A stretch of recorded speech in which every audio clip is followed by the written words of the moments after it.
Hello. In this video, we are going to go over using StatCrunch to create dot plots and histograms.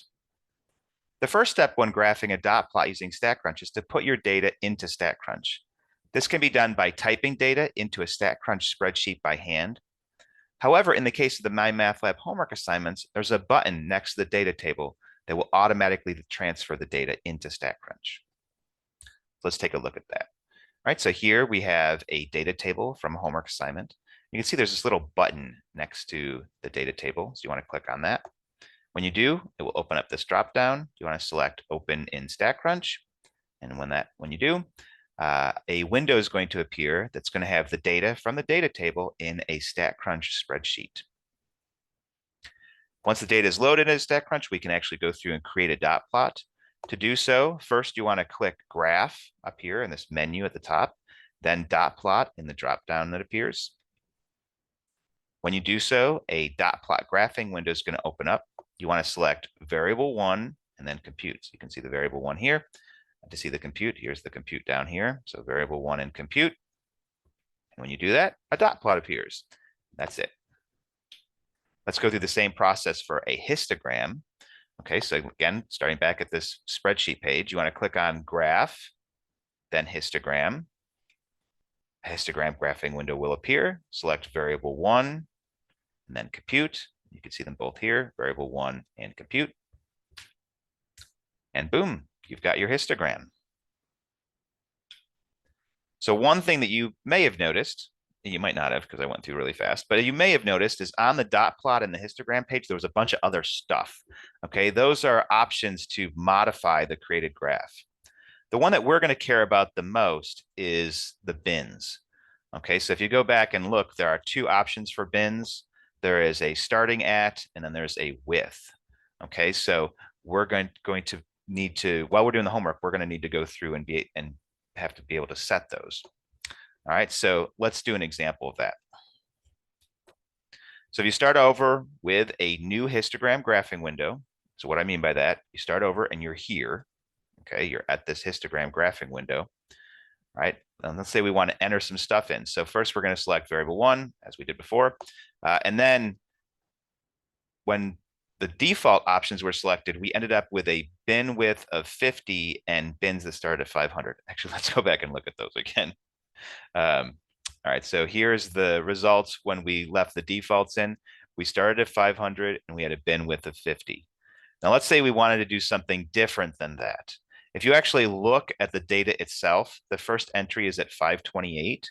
So a reasonable thought would be, hey, maybe it would be more useful to have bins that start at 525 and that have a bin width of 25. So instead of starting at 500 and a bin width of 50, we could start at 525 and had a bin width of 25.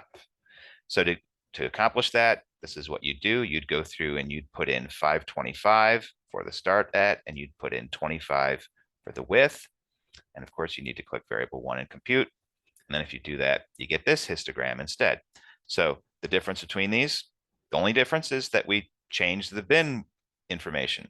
Okay, the first one we did was with defaults, and we let StatCrunch decide what to do. And then this time we went through and put in the options ourselves. We put in 525 at the starting point and then 25 as the width. Okay, so let's go through and take a look at some homework examples before we wrap up.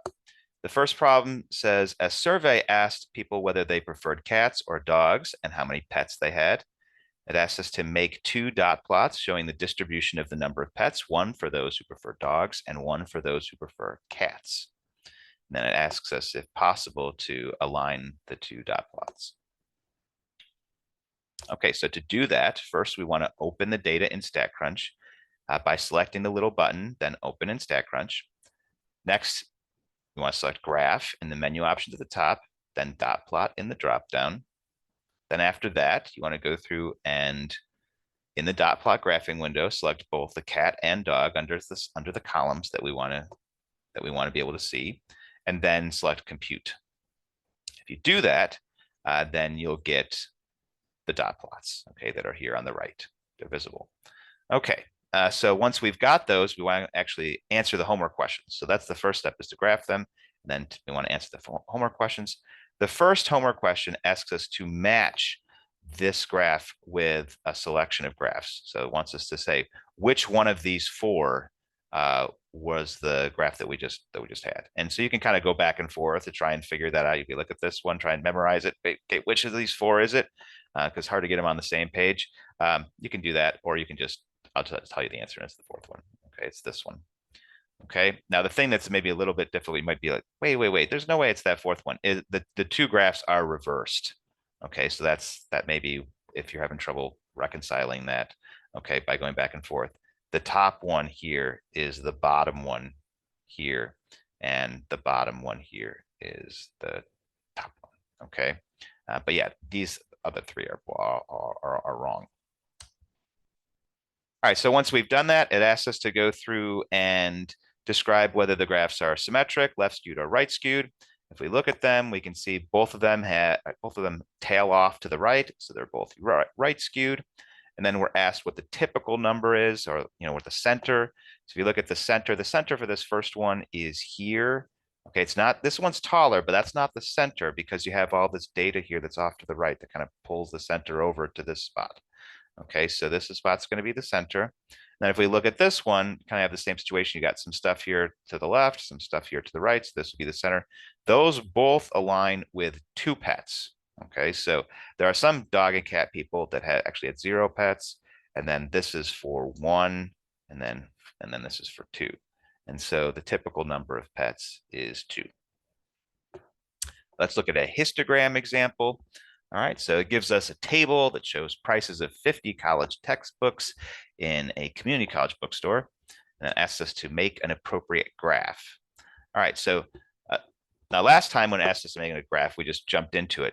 This time you actually want to continue on. So the first prompt tells us to use technology to create a histogram with a bin width of 15 that is centered in $15 increments.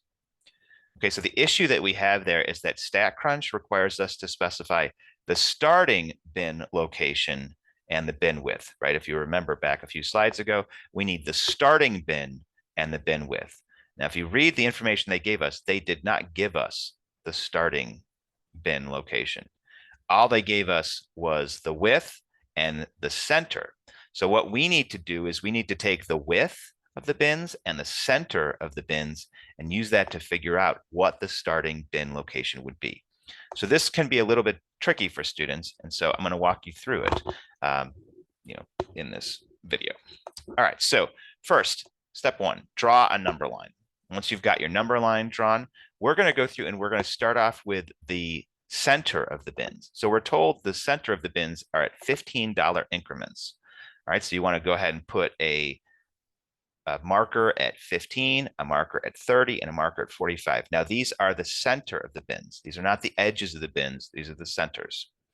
All right, so to go through and figure out where the edges would be, we're told that the width is 15. All right, so from the center, if the width of the bin is 15, that means half lies to the left of the center and half lies to the right. So from 15, we need to go 7.5 units to the left. That's half of 7.5 is half of 15, and 7.5 units to the right. Now this gives us the edges of the bins. All right, so for the bin that's centered at 15, the edges are 7.5 units to the left and right. And you got to just do a little bit of math. If you go from 15, if you go down 7.5, that'd be the same thing as subtracting 7.5 from 15. You get 7.5. So this edge here, the first bin, starts at 7.5. And then I didn't describe how to do it here, but you could get this edge by adding 7.5 to 15. So that'd be at 22.5. So we go from 7.5 to 22.5 for the bin that is centered at 15. Okay. And so when we're going to go through and graph this, they're going to ask us, where is the first bin start? Where's the first bin start at? Now we just figured out what that is, that the first bin started at 7.5. Okay, so now we can go through and do the graphing part. You want to load the data into StatCrunch by clicking on that little button next to the table. Select graph in the menu at the top, then histogram in the drop-down menu that appears. Select variable 1, just as we did before. And then, as I just was saying, under bins, you want to enter 7.5 for starts at and 15 for width. So those are the two things that you need. You need 7.5 and 15, and then hit compute. And when you do that, you're going to get this graph.